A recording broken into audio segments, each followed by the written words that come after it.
दोस्तों नमस्कार, हाजिर है एक बार फिर से आज की बड़ी और ताजा खबरों के साथ। बस आपसे निवेदन है, कृपया वीडियो को लाइक कर दें, चैनल को सब्सक्राइब कर लें और घंटी बटन जरूर दबा दें। ये पहली बड़ी खबर है, उद्धव सरकार का आज होगा अंत। एमबीए से समर्थन वापस लेने के लिए तैयार एकनाथ शिंदे का बागी खेमा।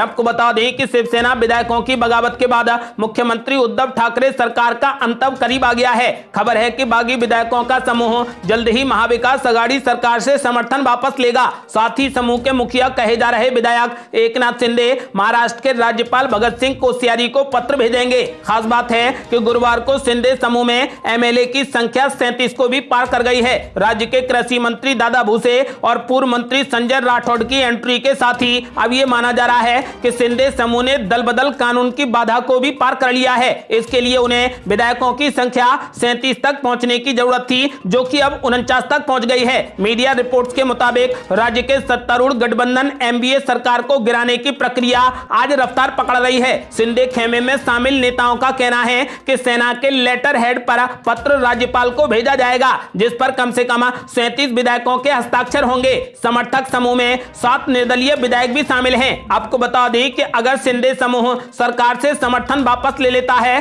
तो राज्यपाल मुख्यमंत्री ठाकरे को बहुमत साबित करने के लिए कहेंगे। हालांकि पार्टी सूत्रों का कहना है कि शिंदे के व्यक्तिगत तौर पर पहुंचकर राज्यपाल को पत्र सौंपने की संभावनाएं कम है। एमबीए में तनातनी के बीच भारतीय जनता पार्टी भी निर्दलीय विधायकों को अपने पक्ष में शांति से लाने में जुटी हुई है। मीडिया रिपोर्ट्स के मुताबिक पार्टी बंद दरवाजों के पीछे अपना संख्या बल बेहतर करने में जुटी है। और बड़ी खबर, शिवसेना के 37 बागी विधायकों ने डिप्टी स्पीकर को लिखी चिट्ठी, एकनाथ शिंदे को चुना अपना नेता।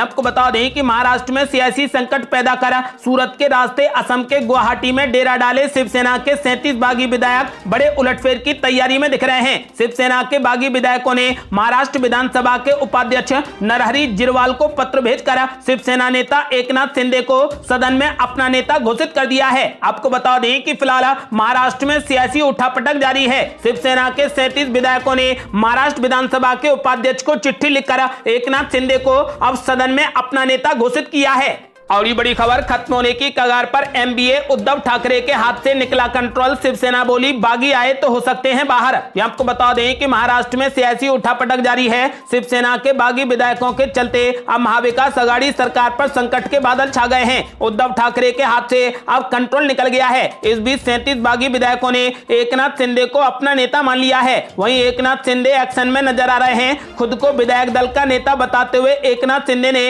राज्यपाल और डिप्टी स्पीकर को चिट्ठी लिखी है, जिसके बाद प्रदेश में सियासी अटकलों का बाजार और ज्यादा गर्म हो गया है। शिंदे ने यह चिट्ठी महाराष्ट्र के राज्यपाल, डिप्टी स्पीकर और विधानसभा सेक्रेटरी को लिखी है। आपको बता दें कि राज्यपाल और डिप्टी स्पीकर को लिखी चिट्ठी पर शिवसेना के 37 विधायकों के हस्ताक्षर हैं। एकनाथ शिंदे गुट ने सहमति से सुनील प्रभु की जगह भरत गोगावले को चीफ व्हिप नियुक्त किया है। आपको बता दें कि फिलहाल वहीं शिवसेना ने ऐलान कर दिया है कि यदि बागी आए तो शिवसेना से बाहर कर दिए जाएंगे। महाराष्ट्र में जारी सियासी संकट के बीच शिवसेना के नवनियुक्त विधायक दल के नेता अजय चौधरी ने महाराष्ट्र विधानसभा के उपाध्यक्ष को पत्र लिखकर उन विधायकों के खिलाफ कार्रवाई की मांग की है जो विधायक दल की बैठक में शामिल नहीं हुए थे। गौरतलब है कि मंगलवार को एकनाथ शिंदे के बगावत करने के बाद शिवसेना ने शिंदे को महाराष्ट्र विधानसभा में पार्टी के विधायक दल के नेता के पद से भी हटा दिया था। शिंदे की जगह अजय चौधरी को विधायक दल का नेता बनाया गया था। इसके बाद शिवसेना की ओर से व्हिप जारी कर विधायकों को विधायक दल की बैठक में बुलाया गया था, जिसमें बागी विधायक नहीं पहुंचे थे। इसी को लेकर अब अजय चौधरी ने महाराष्ट्र विधानसभा के उपाध्यक्ष को पत्र लिखकर इन विधायकों के खिलाफ कड़ी कार्रवाई करने की मांग की है जो बैठक में शामिल नहीं हुए थे। एकनाथ शिंदे समेत शिवसेना के बागी विधायकों के खिलाफ सदस्यता रद्द करने की याचिका दी गई है। और ये बड़ी खबर, एकनाथ शिंदे भी शिवसेना के नेताओं पर हो गए बेहद सख्त, बोले उनके पैरों तले खिसक गई जमीन। आपको बता दें कि शिवसेना के खिलाफ बगावत करने वाले विधायक एकनाथ शिंदे अब कड़ा रवैया अपनाए हुए हैं। उन्होंने पार्टी को लेकर कहा कि वे डरी हुई है। साथ ही उन्होंने 50 से ज्यादा विधायकों के समर्थन का दावा किया है और कहा कि ये समर्थन आगे और भी बढ़ेगा। खास बात है कि हाल ही में शिवसेना ने शिंदे कैंप के कुछ विधायकों को अयोग्य ठहराने की मांग की है। आपको बता दें कि वहीं शिंदे ने बागी विधायकों पर दबाव डालने की बात से साफ इनकार किया है। उन्होंने कहा कि मैं यहां पर 4 दिनों से हूं, अब तक लोग हमारे पास जुड़ने के लिए आ रहे हैं, क्या यह दबाव है? साथ ही उन्होंने अपने खिलाफ शिवसेना नेताओं की तरफ से की जा रही कार्रवाई को भी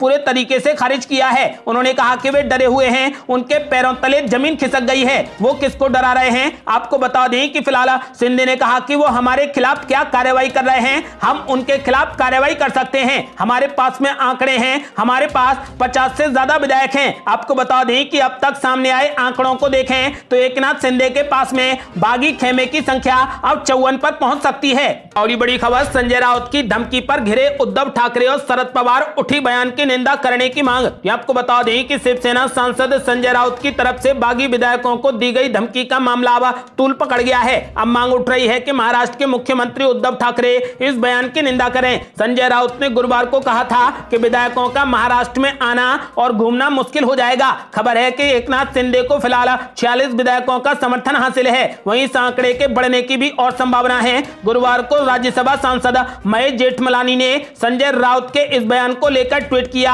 और कहा कि ये एक ऐसे व्यक्ति की तरफ से भयावह धमकी है जो महाराष्ट्र में अपने आप में कानून बन गया है। आपको बता दें कि फिलहाल संजय राउत की इस धमकी को लेकर उद्धव ठाकरे और शरद पवार दोनों ही घिर गए हैं। शिवसेना सांसद संजय राउत की तरफ से बागी विधायकों को दी गई धमकी का मामला अब काफी तूल पकड़ गया है। अब मांग उठ रही है कि महाराष्ट्र के मुख्यमंत्री उद्धव ठाकरे और एनसीपी चीफ शरद पवार इस बयान की निंदा करें। आपको बता दें कि फिलहाल उन्होंने कहा था कि बागी विधायकों का महाराष्ट्र में आना और घूमना मुश्किल हो जाएगा। और ये बड़ी खबर, उद्धव ठाकरे ने बागी विधायकों को दे दिया 24 घंटे का अल्टीमेटम, कहा वापस आते हैं तो ठीक वरना होगी आर पार की लड़ाई। ये आपको बता दें कि महाराष्ट्र में मचे सियासी बवाल के बीच अब शिवसेना के चीफ और मुख्यमंत्री उद्धव ठाकरे ने बागी विधायकों को अल्टीमेटम दे दिया है। ठाकरे की तरफ से बागी विधायकों को 24 घंटे का वक्त दिया गया है। सूत्रों के हवाले से यह जानकारी सामने आई है। बताया गया है कि उद्धव ठाकरे ने अपने करीबी वरिष्ठ नेताओं के साथ में बातचीत में साफ तौर पर कहा है कि बागी विधायकों के पास में 24 घंटे का वक्त है, अगर वो वापस आते हैं तो ठीक वरना उनसे किसी तरीके की कोई भी बात नहीं होगी। कल हुई वरिष्ठ नेताओं के साथ में बातचीत में उद्धव ठाकरे ने यह साफ किया है कि अगर तय समय में बागी वापस नहीं आते तो इसके बाद ये लड़ाई आर पार की होगी। इस दौरान उन्होंने कहा कि हम हार मानने वाले नहीं हैं। उन्होंने सभी शाखा प्रमुखों को अपने अपने इलाके में बैठक करने को कहा है। बता दें कि इससे पहले उद्धव ठाकरे ये साफ कर चुके हैं कि अगर पार्टी नेता चाहें तो वो इस्तीफा दे सकते हैं और पार्टी का पद भी छोड़ने के लिए तैयार हैं, लेकिन इसके लिए नेताओं को उनके सामने आकर यह बात कहनी होगी। सियासी संकट के बीच में अब शिवसेना ने एक अहम बैठक बुलाई है। शिवसेना मुख्यालय में होने वाली इस बैठक में खुद उद्धव ठाकरे मौजूद रहेंगे। बताया जा रहा है कि बैठक में पार्टी के तमाम बड़े नेता और पदाधिकारी शामिल हो रहे हैं। इस बैठक के बाद शिवसेना की तरफ से बागियों को एक बार फिर से बड़ा मैसेज दिया जाएगा। आपको बता दें कि फिलहाल उद्धव ठाकरे ने बागी विधायकों को 24 घंटे का अल्टीमेटम दे दिया है। उन्होंने साफ कर दिया है कि यदि 24 घंटे में वो वापस आते हैं तो ठीक वरना आर पार की लड़ाई होगी।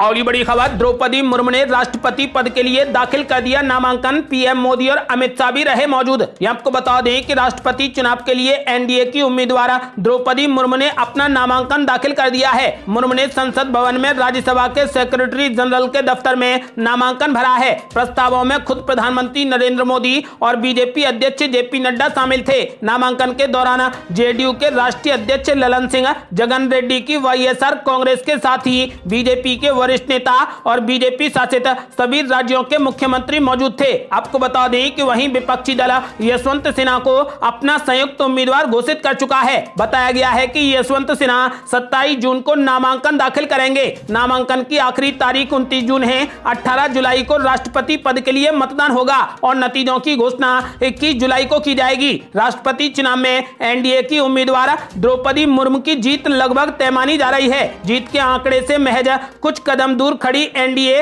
और नवीन पटनायक और जगन मोहन रेड्डी के समर्थन के बाद बहुमत के आंकड़े से काफी आगे निकलती दिखाई दे रही है। वहीं विपक्ष जादुई आंकड़े से काफी पीछे नजर आ रहा है, जिसका सीधा मतलब है कि द्रौपदी मुर्मू ही भारत की अगली राष्ट्रपति होंगी। और बड़ी खबर, संजय राउत ने कर लिया कबूल, कहा हमारे पास मात्र 16 विधायक बाकी एकनाथ शिंदे के साथ। आपको बता दें कि महाराष्ट्र की सियासत के लिए आज का दिन बेहद अहम होगा। एक और जहां पर 40 से ज्यादा शिवसेना विधायकों के समर्थन का दावा कर रहे एकनाथ शिंदे गुवाहाटी से दम भर रहे हैं। उन्होंने राष्ट्रीय दल का जिक्र कर चर्चाएं तेज कर दी हैं। वहीं मुंबई में मुख्यमंत्री ठाकरे लगातार सरकार और शिवसेना बचाने की जुगत में लगे हैं। फिलहाल महाविकास आघाड़ी में शामिल शिवसेना, राष्ट्रवादी कांग्रेस पार्टी और कांग्रेस की बैठकों का दौर जारी है। आपको बता दें कि इस बीच शिवसेना सांसद संजय राउत ने कबूल किया है कि उनका समर्थन करने वाले विधायकों की संख्या अब मात्र 16 बची है। शुक्रवार को एक चैनल के साथ में बातचीत में उन्होंने कहा कि बाकी सभी विधायक अब एकनाथ शिंदे के साथ हैं। और बड़ी खबर, अग्निपथ योजना पर बवाल के बीच वायु सेना में भर्ती प्रक्रिया हो गई शुरू। आपको बता दें कि सेना में भर्ती प्रक्रिया को लेकर लाई गई योजना अग्निपथ पर बवाल के बीच वायु सेना में आज से चयन प्रक्रिया शुरू होने जा रही है। भारतीय वायुसेना की तरफ से पहले ही बताया गया था कि 24 जून से भर्ती प्रक्रिया की शुरुआत की जाएगी। युवा अग्निपथ के तहत आज से अपना रजिस्ट्रेशन कर सकते हैं। ये पूरा प्रोसेस 5 जुलाई तक चलेगा। इसके बाद ऑनलाइन परीक्षा आयोजित की जाएगी और फिर चयनित उम्मीदवारों को अग्निवीर के तौर पर वायु सेना में काम करने का मौका मिलेगा। भारतीय वायुसेना के मुताबिक अग्निपथ योजना के तहत रजिस्ट्रेशन करने वालों का 24 जुलाई से 31 जुलाई तक ऑनलाइन एग्जाम होगा। इसके बाद 21 अगस्त से 28 अगस्त तक फिजिकल फिटनेस टेस्ट होगा। 29 अगस्त से 8 नवंबर तक मेडिकल एग्जामिनेशन होगा। जो भी उम्मीदवार इन सभी परीक्षाओं को पास करते हैं उनके नाम की लिस्ट 1 दिसंबर 2022 को जारी कर दी जाएगी। साथ ही 30 दिसंबर से उनकी ट्रेनिंग भी शुरू हो जाएगी। और ये बड़ी खबर, विपक्ष को एकजुट करने की कोशिश में जुटे अखिलेश यादव, राष्ट्रपति चुनाव के लिए आज बुलाई बड़ी बैठक। आपको बता दें कि राष्ट्रपति चुनाव में विपक्ष के उम्मीदवार यशवंत सिन्हा को यूपी से अधिकतम वोट दिलाने के लिए अखिलेश यादव सक्रिय हो गए हैं। उनकी कोशिश है कि उनके व सहयोगी दलों के सभी सांसद व विधायक पूरी एकजुटता के साथ में उनके लिए वोट करें। इसलिए अखिलेश यादव ने पार्टी मुख्यालय में शुक्रवार को अपने सभी सांसदों व विधायकों की बड़ी बैठक बुलाई है। असल में अखिलेश यादव के लिए ज्यादा जिम्मेदारी है कि वो यशवंत सिन्हा को विपक्ष के अधिक से अधिक वोट दिलाएं। पूर्व केंद्रीय मंत्री तृणमूल कांग्रेस के नेता हैं और सपा का तृणमूल कांग्रेस से बेहतर रिश्ते हैं। यही नहीं, यशवंत सिन्हा के अखिलेश यादव से भी अच्छे संबंध हैं और वो कुछ समय पहले सपा मुख्यालय भी आए थे। इस नाते भी अखिलेश यादव उनके लिए खासे सक्रिय हो गए हैं। सपा के लिए असली चुनौती ये भी है कि उसके विधायकों की पूरी तरह एकजुटता रहे। पिछली बार राष्ट्रपति चुनाव में सपा के 1-2 विधायक एनडीए उम्मीदवार के लिए समर्थन कर गए थे। चूंकि मतदान गुप्त होता है इसलिए यह पता लगना संभव नहीं हो पाता कि किसने किसको वोट दिया है। आपको बता दें कि इसलिए अखिलेश यादव अब एकजुटता दिखाने के लिए बड़ी बैठक बुला रहे हैं जिसके लिए यशवंत सिन्हा को वोट डाला जा सके। ये थी अब तक की बेहद बड़ी खबरें। यदि आप भी चाहते हैं कि भारत जल्द से जल्द कोविड मुक्त हो जाए तो इस वीडियो को लाइक कर अपनी राय हमें कमेंट बॉक्स में जरूर दें। यदि आपने अभी तक हमारे चैनल को सब्सक्राइब नहीं किया है तो कृपया चैनल को सब्सक्राइब कर घंटी बटन जरूर दबा दें। जल्दी मिलते हैं बड़ी अपडेट के साथ, तब तक के लिए जय हिंद, जय भारत।